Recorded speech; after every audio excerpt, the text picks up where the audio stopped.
Chat ಸ್ಟಾಕ್ಗೆ ತಮಗೆಲ್ಲರಿಗೂ ಸ್ವಾಗತ. ಮಂಗಳವಾರ ಮಾರ್ಕೆಟ್ ಯಾವ ರೀತಿಯಾಗಿತ್ತು, ಅದೇ ರೀತಿಯಾಗಿ ನಾಳೆ ಬುಧವಾರ ಯಾವ ರೀತಿಯಾಗಿ ಇರ್ತಾ ಹೋಗ್ಬೋದು ಅಂತ ನೋಡ್ತಾ ಹೋಗೋಣ. ಕ್ರಿಕೆಟ್ ಏನೋ ಗೊತ್ತಿಲ್ಲ, ಮಕ್ಕಳಿಗೆ ಎಕ್ಸಾಮ್ ಮುಗೀತು ಅಂತ ಅಥವಾ ಎಕ್ಸಾಮ್ ಶುರು ಆದಮೇಲೆ ಮತ್ತೆ ಆಡೋಕ್ಕಾಗಲ್ಲ ಅಂತ ಏನೋ ತುಂಬ ಇವಾಗ ಕ್ರಿಕೆಟ್ ಆಡ್ತಾ ಇದ್ದಾರೆ. ನಾಯ್ಸ್ ಬಂದಿರ್ಬೋದು ಯಾರಿಗಾದ್ರೂ ವೀಡಿಯೋದಲ್ಲಿ, ಕ್ಷಮಿಸಿ. ಸೊ ಇವತ್ತಿನ ಟಾಪ್ ಗೈನರ್ ಅಂತ ನೋಡೋದಾದರೆ ಟ್ರೆಂಟ್ ಸತತವಾಗಿ ಬೀಳ್ತಾನೆ ಇದ್ದಿದ್ದಂಥ ಸ್ಟಾಕು ಇವತ್ತು 4% ಅಪ್ ಮೂವ್ಮೆಂಟ್ ಬಂದಿರೋದ್ರ ಮೂಲಕ ಇವತ್ತಿನ ನಿಫ್ಟಿ 50ಯ ಟಾಪ್ ಗೈನರ್ ಆಗಿದೆ. ಟಾಪ್ ಲೂಸರ್ ಅಂದರೆ ಏನು ಹೇಳೋಣ, ಇವತ್ತು 27% ಕರೆಕ್ಷನ್ ಬಂದಿರುವಂಥ ಇಂಡಸ್ಇಂಡ್ ಬ್ಯಾಂಕು. ಹಿಂದೆ ನಾವು ಸ್ಟಾಕ್ಸ್ ಬಗ್ಗೆ ಮಾತಾಡ್ಬೋದು ಅಂತ ಇದ್ದಂಥ ಟೈಮಲ್ಲಿ ಇಂಡಸ್ಇಂಡ್ ಬ್ಯಾಂಕ್ ಬಗ್ಗೆ ಮಾತಾಡಿದ್ವಿ. ಸುಮಾರು ಜನಕ್ಕೆ ಗೊತ್ತಿದೆ ಅವಾಗ ಏನು ಮಾತಾಡಿದ್ವಿ ಅಂತ. ಈಗ ನೋಡಿ, ಇಂಡಸ್ಇಂಡ್ ಬ್ಯಾಂಕಲ್ಲಿ ಒಂದು ನ್ಯೂಸ್ ಕಾರಣದಿಂದಾಗಿ ಒಂದು ದೊಡ್ಡ ರೀತಿಯಾದಂಥ ಫಾಲ್ ಬಂದಿದೆ. ಅದನ್ನು ನ್ಯೂಸ್ ಸೆಕ್ಷನಲ್ಲಿ ಸಪ್ರೇಟಾಗಿ ಮಾತಾಡ್ತಾ ಹೋಗೋಣ.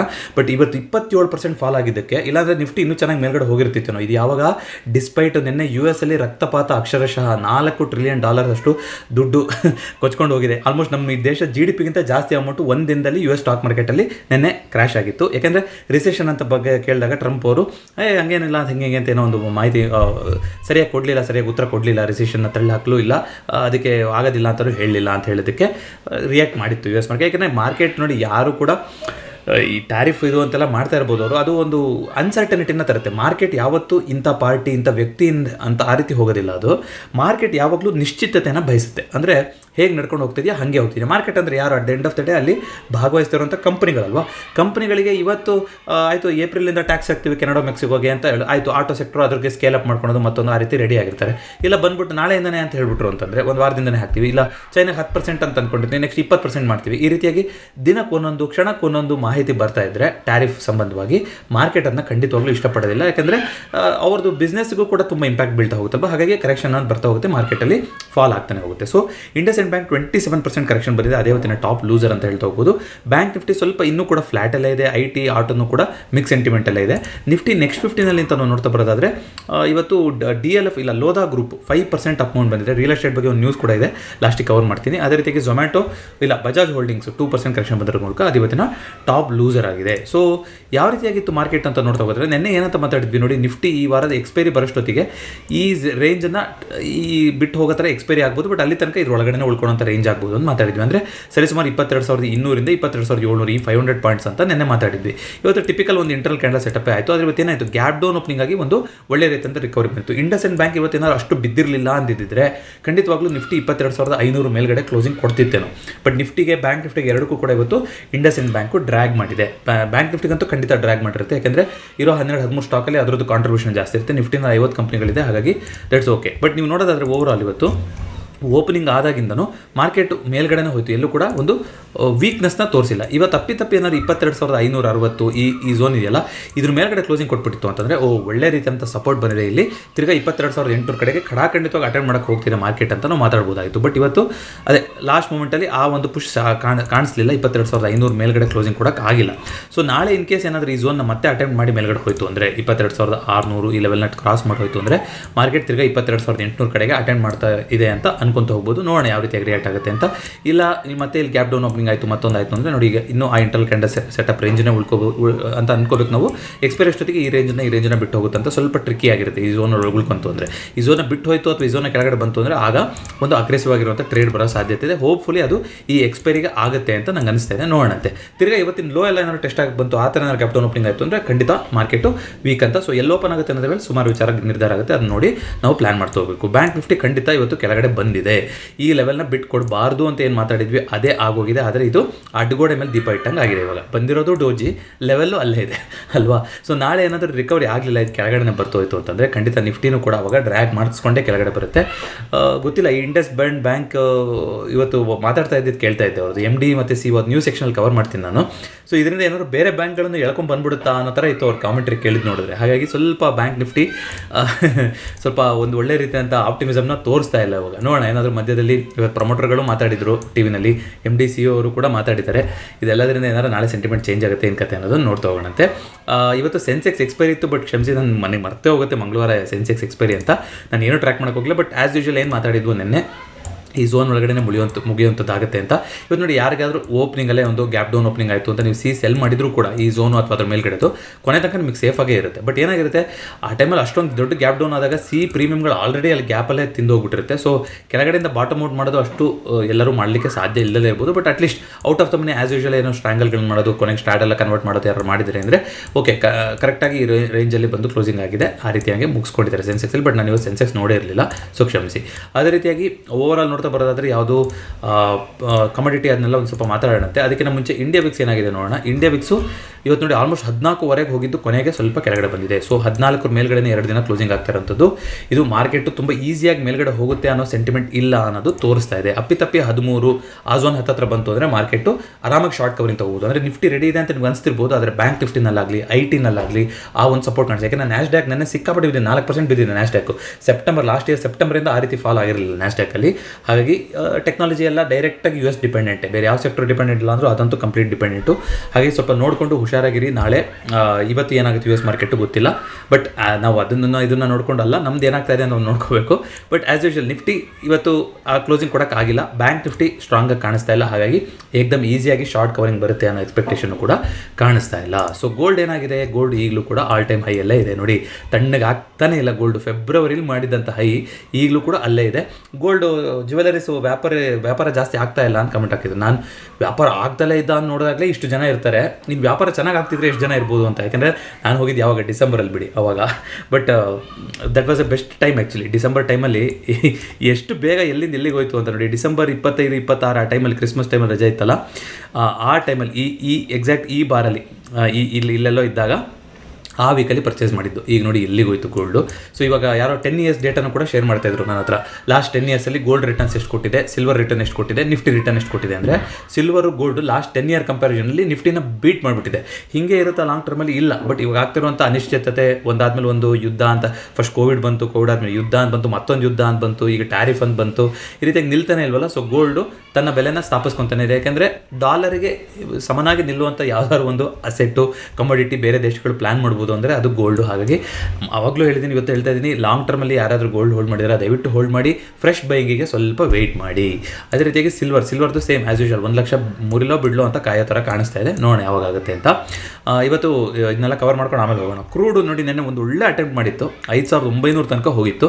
ಆದರೆ 5,900 ತನಕ ಹೋಗಿ ವಾಪಸ್ಸು ಕೊನೆ ಟೈಮಲ್ಲಿ ಕರೆಕ್ಷನ್ ಆಯಿತು. ನಾನು ಒಂದು 5,800 ಪೊಸಿಷನ್ನ ಕ್ಯಾರಿ ಮಾಡ್ತಾ ಇದ್ದೀನಿ. 17ನೇ ತಾರೀಕು ಮಾರ್ಚು ಎಕ್ಸ್ಪೈರಿ ಆಗಿರುತ್ತೆ. 5,800 P ಸೆಲ್ ಅದು. ನೋಡೋಣ, ನನಗೆ 6,000 ತನಕ ಒಂದ್ಸಲ ಅಟೆಂಪ್ಟ್ ಮಾಡೋಕ್ಕೆ ಹೋಗುತ್ತೆ ಈ ಎಕ್ಸ್ಪೈರಿನಲ್ಲಿ ಅಂತ ಅನಿಸ್ತಾ ಇದೆ. ಆ ರೀತಿ ಆಗುತ್ತೋ ಇಲ್ಲೋ ನೋಡೋಣ. ಬಸ್ ಸ್ಟ್ಯಾಂಡು ಆ್ಯಸ್ ಯೂಶುವಲ್ ಇದ್ರ ಬೇಸೇ ನಿಮಗೆ ಸ್ಟಾಪ್ ಲಾಸ್ ಆಗಿರಬೇಕು. ಕೆಳಗಡೆ ಬಂತು ಅಂದರೆ ಸ್ಟಾಪ್ ಲಾಸ್ ತೊಗೋಬೇಕು, ಇಲ್ಲ ಅಂತಂದರೆ ಒಂದು 6,000 ಲೆವೆಲ್ಸ್ ತನಕ ಅಟೆಂಡ್ ಮಾಡುವಂಥ ಸಾಧ್ಯತೆ ಇದೆ ಕ್ರೂಡು. ನೋಡೋಣ ಅಂತ ಯಾವ ರೀತಿ ಆಗ್ತಾ ಹೋಗುತ್ತೆ ಅಂತ. ಅದೇ ರೀತಿಯಾಗಿ ನ್ಯಾಚುರಲ್ ಗ್ಯಾಸು ನೋಡಿ 400 ಲೆವೆಲ್ನ ಮತ್ತೆ ಬ್ರೇಕ್ ಆಗೋ ಸಮಯ ಬಂದಿದೆ. ನನ್ನ ಪ್ರಕಾರ 440 ತನಕ ಖಂಡಿತವಾಗ್ಲೂ ನ್ಯಾಚುರಲ್ ಗ್ಯಾಸು ಹೋಗುವಂಥ ಸಾಧ್ಯತೆಗಳು ಕಾಣಿಸ್ತಾ ಇದೆ. ಯಾಕೆ ಅಂತಂದರೆ ನೋಡಿ, ಮತ್ತೆ ಈಗ ನಿಮ್ಮ ಅನಾಲಿಸಿಸ್ ನೀವು ಮಾಡಲೇಬೇಕು. ಈ ಕಮೋಡಿಟಿ ಇಂಡೆಕ್ಸಲ್ಲಿ ಏನೋ ಹೇಳ್ಬೋದು ಅನ್ನೋಕ್ಕೋಸ್ಕರ ನಾನು ಹೇಳ್ತಾ ಇದ್ದೀನಿ ಅಷ್ಟೇ. ಇದರಲ್ಲಿ ಮಿನಿ ಮತ್ತು ಆ್ಯಕ್ಚುಲ್ ಬರುತ್ತೆ 1:1250. ಇದು 1:1250 ಅಂದರೆ ನೀವು 1 ಪಾಯಿಂಟ್ ಮೂವ್ ಆಯಿತು ಅಂದರೆ ನಿಮಗೆ ನ್ಯಾಚುರಲ್ ಗ್ಯಾಸಲ್ಲಿ ಯಾರಾದರೂ ಪೊಸಿಷನ್ನ ತೊಗೊಳ್ತಾ ಇದ್ದೀರಾ ಅಂತಂದರೆ ನಿಮಗೆ 1,250 ಪಾಯಿಂಟ್ ಮೂವ್ ಆದಂಗೆ. ಅದಕ್ಕೆ ಅಷ್ಟೊಂದು ವೊಲಟೈಲ್ ಇರೋದನ್ನ ಯಾರಿಗಾದರೂ ಟ್ರೇಡ್ ಮಾಡೋಕ್ಕಾಗೋದಿಲ್ಲ ಅಂತಂದರೆ ನೀವು ಮಿನಿ ಅಂತಲೂ ಬರುತ್ತೆ, ಕ್ರೂಡು ಮತ್ತು ನ್ಯಾಚುರಲ್ ಗ್ಯಾಸ್ ಮಿನಿ ಅಂತ. ಅಂದರೆ ಯಾರಾದರೂ ಕಮೋಡಿಟಿ ಟ್ರೇಡ್ ಮಾಡ್ತಾ ಇದ್ದೀರಾ ನಿಮ್ಗೆ ಗೊತ್ತಿರುತ್ತೆ, ನಿಮ್ಗೆ ಹೇಳ್ತಾ ಇದ್ದೀನಿ. ಇದು ರಾತ್ರಿ 11:30 ತನಕ ಕಾರ್ಯನಿರ್ವಹಿಸ್ತಾ ಇರುತ್ತೆ. 2 ಸೆಷನಲ್ಲಿ ಬರುತ್ತೆ. ಬೇಕಾದ್ರೆ ಇದ್ರ ಬಗ್ಗೆ ಡೆಡಿಕೇಟೆಡ್ ವಿಡಿಯೋ ಮಾಡೋಂತೆ. ಸೊ 440 ಲೆವೆಲ್ಸು ನೋಡಿ ಇಂಪಾರ್ಟೆಂಟ್ ಆದಂಥ ರೆಸಿಸ್ಟೆನ್ಸ್ 440 to 480 ಈ ಲೆವೆಲ್ ಇದೆಯಲ್ಲ ಇದು. ಸೊ ನನ್ನ ಪ್ರಕಾರ ಈ ಸಲ 440ಗೆ ಅಟೆಂಡ್ ಮಾಡೋಕ್ಕೆ ಹೋಗುತ್ತೆ. ಯಾಕೆಂತಂದರೆ ಆಫ್ಟರ್ ಲಾಂಗ್ ಟೈಮ್ 21 ತಿಂಗಳುಗಳ ನಂತರ ಈ ರೀತಿ ಮಾಡ್ತಾ ಇರೋದ್ರಿಂದ ಅದಕ್ಕೆ ಬಲ ಇರುತ್ತೆ. ಮೋರವರ್ ಇಲ್ಲಿ ಬಸ್ ಸ್ಟ್ಯಾಂಡ್ ಮಾಡಿ ಕೂಡ ಮೇಲ್ಗಡೆ ಹೋಗ್ತಾ ಇರೋದ್ರಿಂದ ಸೊ 440 ಲೆವೆಲ್ ತನಕ ಇದು ಲೇಟು 24ನೇ ತಾರೀಕೇನೋ ಇರೋದು ಎಕ್ಸ್ಪೈರಿ, ಅಲ್ಲಿ ತನಕ ಹೋಗುವಂಥ ಸಾಧ್ಯತೆ ಕಾಣಿಸ್ತಾ ಇದೆ ನ್ಯಾಚುರಲ್ ಗ್ಯಾಸಲ್ಲಿ. ನೋಡೋಣಂತೆ ಏನಾಗುತ್ತೆ ಅಂತ. ಅದೇ ರೀತಿ USD INR ಸಾರ್ವಕಾಲಿಕ ದಾಖಲೆ ಈಗಲೂ ಕೂಡ 87 ರೂಪಾಯಿ ಅಲ್ಲೇ ನಡೀತಾ ಇದೆ, ಏನೂ ಚೇಂಜ್ ಆಗಿಲ್ಲ. ನೋಡೋಣಂತೆ. US ಡಾಲರ್ ಇಂಡೆಕ್ಸು ಬರ್ತಾ ಇದೆ ನೋಡೋಣ. 102 ಅಥವಾ ಅದಕ್ಕಿಂತ ಕೆಳಗಡೆ ಬರಲಿ. FIಗಳು ಅವಾಗಲಾರು ವಾಪಸ್ ಬರ್ತಾರಾ, ಏನು ಮಾಡ್ತಾರೆ ಅನ್ನೋದನ್ನು ನೋಡ್ತಾ ಹೋಗೋಣಂತೆ. ಸೊ ಓವರಾಲ್ ನ್ಯೂಸ್ ಸೆಗ್ಮೆಂಟ್ ಅಂತ ಇವತ್ತು ಮಾತಾಡೋದಾದರೆ ಕೆಲವೊಂದು ವಿಚಾರಗಳು ಹೇಳೋಕ್ಕಿದೆ. ಆಲ್ರೆಡಿ ನಿಮ್ಗೆ ಹೇಳ್ದಂಗೆ ಇಂಡಸ್ಇಂಡ್ ಬ್ಯಾಂಕ್ ಬಗ್ಗೆ ಹೇಳಿದೆ ಅಲ್ವಾ. ನೋಡಿ, ಇಂಡಸ್ಇಂಡ್ ಬ್ಯಾಂಕ್ ಅವರ MD ಮತ್ತು CEO ಅವರು ಏನಂತ ಸ್ಟೇಟ್ಮೆಂಟ್ ಕೊಟ್ಟಿದ್ರು ಅಂತಂದರೆ, ಇದು ಸೋಮವಾರ ಒಂದು ಸ್ಟೇಟ್ಮೆಂಟ್ ಕೊಟ್ಟಿದ್ದು ಅವರು ನಿನ್ನೆ.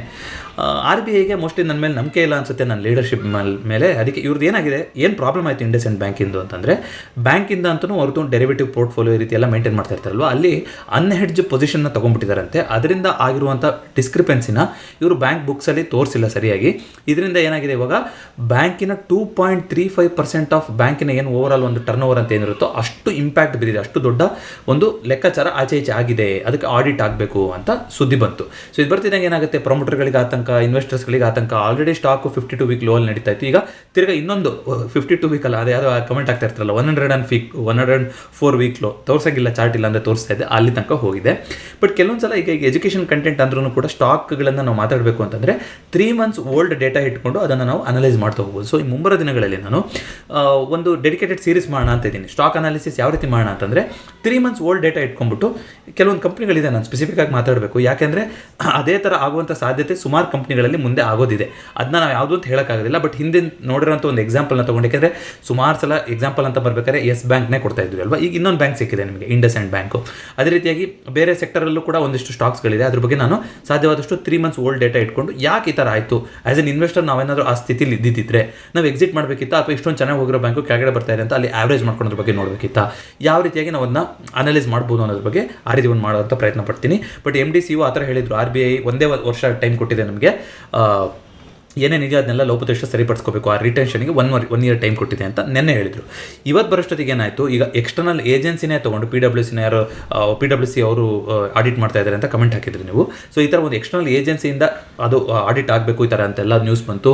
ಕ್ಲಾರಿಟಿ ಸಿಗಲಿಲ್ಲ MD ಅವ್ರ ಕಡೆಯಿಂದಾಗಲಿ ಅಥವಾ ಯಾರು ಪ್ರಮೋಟರ್ಗಳಿಂದಾಗಲಿ. ಪ್ರಮೋಟರ್ಗಳಿಗೆ ಕ್ವಶನ್ ಕೇಳಿದ್ರು ಡೈರೆಕ್ಟಾಗಿ, ನೀವು ಈ ಥರ ಟೈಮಲ್ಲಿ ಇನ್ನೊಂದು ಸ್ವಲ್ಪ ಬೂಸ್ಟ್ ಮಾಡೋಕ್ಕೆ ಬ್ಯಾಂಕಿಗೆ ದುಡ್ಡು ಹಾಕ್ತೀರಾ ಅಂತಂದರೆ, ಅವರು ಎಷ್ಟೋ ವರ್ಷದಲ್ಲಿ ಎಷ್ಟೊಂದು ಸೈಕಲ್ಗಳಾಗಿದೆ ಆ ಥರ ಉತ್ತರ ಕೊಟ್ಟರು. ಬೇರೆ ಎಲ್ಲ ಬ್ಯಾಂಕಲ್ಲೂ ನಡೀತಾ ಇದೆ, ಇದೇನು ಹೊಸದಲ್ಲ, ಮಾರ್ಕೆಟ್ ಇದನ್ನ ರೆಸ್ಪೆಕ್ಟ್ ಮಾಡಬೇಕು, ಇನ್ವೆಸ್ಟರ್ಸ್ಗಳು ಧೈರ್ಯವಾಗಿ ಆ ಥರ ಏನೋ ಹೇಳಕ್ಕೆ ಬಂದರು ಇನ್ಸ್ಟೆಡ್ ಆಫ್ ಕ್ಲಾರಿಟಿ.